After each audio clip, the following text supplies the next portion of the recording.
Here is a detailed explanation of the top 20 interview question answers for network administrators that will help you clear network admin interview. 1. What is a network administrator's primary role? The network administrator ensures the network operates efficiently by managing, configuring, and maintaining network hardware and software. Their role includes troubleshooting, monitoring, implementing security measures, and supporting end users. Network admin responsibilities are design and deployment, installing routers, switches, and firewalls, maintenance, performing updates, patching software, and replacing faulty hardware, security, managing access controls, setting up VPNs, and ensuring data integrity. Documentation, keeping records of network configurations and incidents. 2. What is the OSI model, and why is it important? The OSI model, Open Systems Interconnection, is a conceptual framework that standardizes network communication into 7 layers: physical, data link, network, transport, session, presentation, and application. It simplifies troubleshooting by isolating issues in specific layers. The 7 layers of the OSI model are: 1. Physical layer, called as Layer 1, it transmits raw data in bits format over a physical medium like cables, wireless, etc. 2. Data link layer ensures error-free data transfer between devices within the same network. 3. Network layer handles logical addressing and routing of data between different networks. It uses protocols like IPv4 and IPv6. Examples: routers, layer 3 switches. 4. Transport layer ensures reliable data transfer, error detection, and flow control. 5. Session layer establishes, manages, and terminates communication sessions. Examples: logins, sessions in applications like web browser. 6. Presentation layer translates data between the application and network formats, encryption, compression. 7. Application layer interfaces directly with end-user applications. It handles network services like file transfers and emails. 3. What are the differences between a switch and a router? A switch creates a network, while a router connects multiple networks and manages traffic between them. Usage example: we use switch to create a network for devices in an office. We use router to connect the office network to the internet. 4. What is the purpose of a VLAN? VLAN stand for Virtual Local Area Network, segments of physical network into logical groups, improving security and reducing broadcast traffic. Example: in an office, VLANs can separate finance and HR departments, ensuring sensitive data is confined. 5. What is subnetting, and why is it used? Subnetting divides a large network into smaller subnetworks, optimizing IP address usage and enhancing security. Key benefits: reduces congestion by isolating traffic, simplifies network management, enhances security by restricting access between subnets. 6. What tools do you use for network monitoring?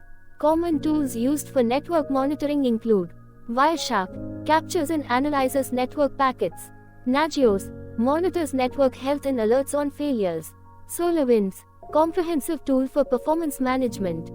It provides effective monitoring, prevents downtime by detecting issues early. 7. Explain TCP vs UDP. TCP is reliable, connection-oriented protocol. It ensures data is delivered accurately and in order by establishing a connection before transferring data. Examples: HTTP, FTP, and email. UDP is faster, connectionless protocol. It does not guarantee data delivery or order, making it suitable for real-time applications. Examples: DNS, VoIP, and video streaming. Key differences: TCP prioritizes reliability, error correction, while UDP focuses on speed and low latency. Use TCP when accuracy matters and UDP for speed-critical tasks. 8. What are NAT and PAT? NAT, Network Address Translation, maps private IPs to a public IP for internet access. PAT, Port Address Translation, a type of NAT allowing multiple devices to share one public IP via port numbers. Example: PAT is often used in home networks for sharing internet connections. 9. What is DNS, and how does it work? DNS, Domain Name System, translates domain names, like google.com, into IP addresses. Whenever we request for any website on web browser, query sent to DNS server. Then, server resolves the domain to an IP. After that, IP address is returned, and the connection is established. 10. What is a default gateway? The default gateway is the device, usually a router, that forwards traffic from a local network to external networks. Example, when accessing a website, your request goes through the default gateway. 11. What is the difference between IPv4 and IPv6? IPv4 uses a 32-bit address format, supporting approximately 4.3 billion unique addresses, example, 192.168.1.1. IPv6 uses a 128-bit format, offering virtually unlimited addresses. IPv6 provides better security, improved routing, and solves IPv4's address exhaustion issue, making it essential for future internet growth and scalability. 12. What is a firewall? A firewall filters incoming and outgoing traffic based on security rules. Types: hardware firewall, dedicated devices. Software firewall, built into operating systems, example, Windows Defender. 13. How do you secure a network? We can secure the network by using firewalls and intrusion detection systems. Encrypt sensitive data with VPNs. Implement regular patching and updates. Enforce access controls, example, strong passwords. 14. What is an IPsec VPN? IPsec VPN provides secure communication over public networks using protocols like ARP and ESP. Use case for IPsec VPN, secure remote work or inter-office communication. 15. What is the difference between HTTP and HTTPS? HTTP, Unsecured Communication Protocol. HTTPS, secured with SSL, TLS encryption. HTTPS ensures data confidentiality and integrity. 16. What are the benefits of DHCP? DHCP, Dynamic Host Configuration Protocol, is a network protocol that automatically assigns IP addresses and other network settings, like subnet mask, default gateway, and DNS servers, to devices on a network. It eliminates the need for manual configuration, making it easier to connect new devices. A DHCP server manages this process, ensuring efficient and conflict-free IP address allocation. 17. What is port forwarding? Port forwarding is a network technique that redirects traffic from one IP address and port number to another.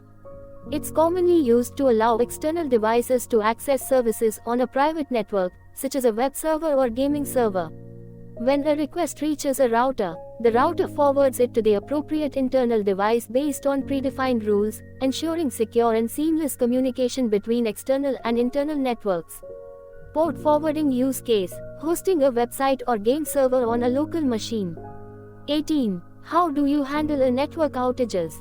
To handle the network outages, we can go through several steps. 1. Identify the scope. Is it local or widespread? 2. Check hardware. Inspect cables, routers, and switches. 3. Test connectivity. Use ping and trace commands. 4. Review logs. Look for error messages. 5. Resolve. Apply fixes and document the incident. 19.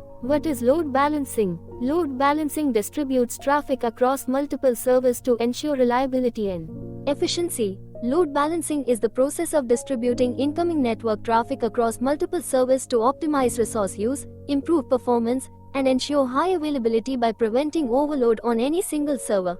20. What is network redundancy? High availability is very important for any business, and that's what redundancy does. It ensures high availability by providing backup paths or devices in case of failure. Example, dual routers or using STP, spanning tree protocol, to prevent loops.